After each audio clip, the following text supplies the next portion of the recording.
Well, what should have been a simple software update at cybersecurity firm CrowdStrike caused crippling IT disruptions across the globe yesterday. Recovery could take days. Hank Fordham is a cybersecurity expert at X10 Technologies, and he joins us now. Hank, thank you so much for joining us. Can we just first start with, how big is CrowdStrike? Because they seem to have a monopoly on major sectors around the world.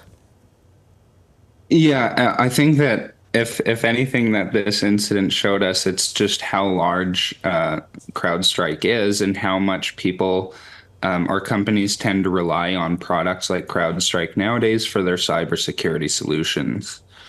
So it does tend to have a pretty fair size and I guess grasp of that market share. So how does a single a situation like this or an incident like this cause so much chaos?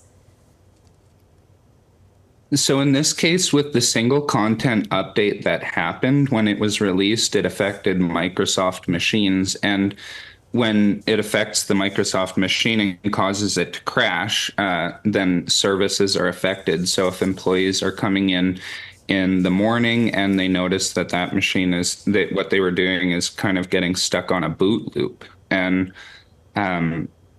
so that's kind of what happened here is they'll come in and all these different services and industries like medical, airports and whatnot that were using these services have had their services stopped when they came in.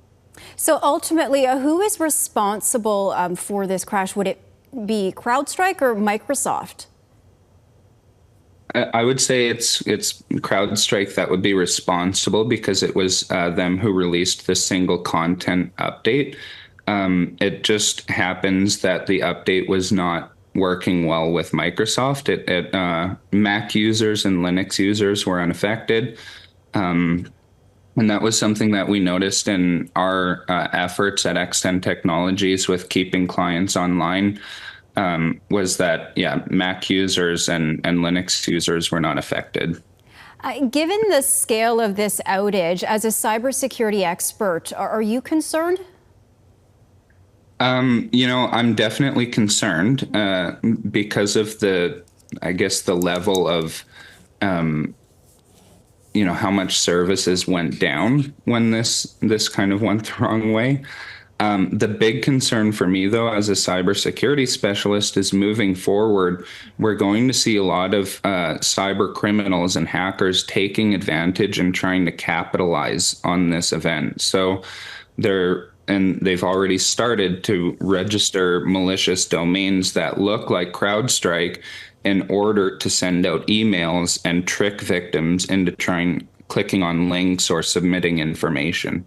And that was my next question. When you look at, CyberStrike said this was a mistake. It was not malicious. It wasn't a cyber attack. But if you're a cyber criminal or if you're part of a cyber group organization, are you looking at this and thinking, hey, that was easy?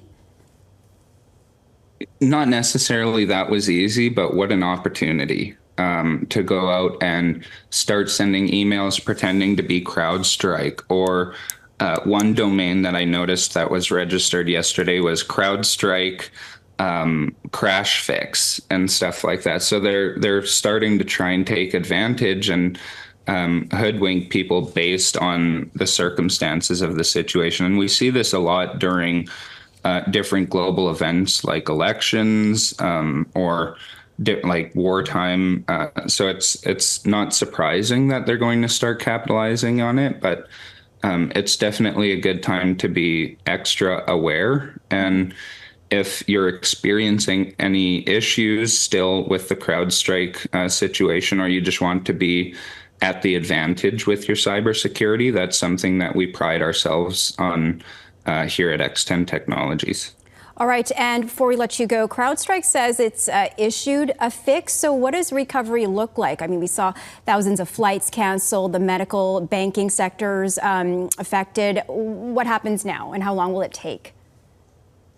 I think that the fixes will roll out fairly fast. That's something that we've actually had the privilege of as well at X10 Technologies, is just the ability to launch our team in and be able to mitigate these issues as soon as possible for clients. Again, if anyone's still experiencing any issues, please feel free to reach out to us for some help with fixing that. But I think that we're going to start to see the fixes pretty quickly. It's just going to be a matter now of the aftermath and what happens in the coming weeks while hackers are trying to capitalize on this. All right, that is cybersecurity expert Hank Fordham. Thank you so much for your time today. Thank you.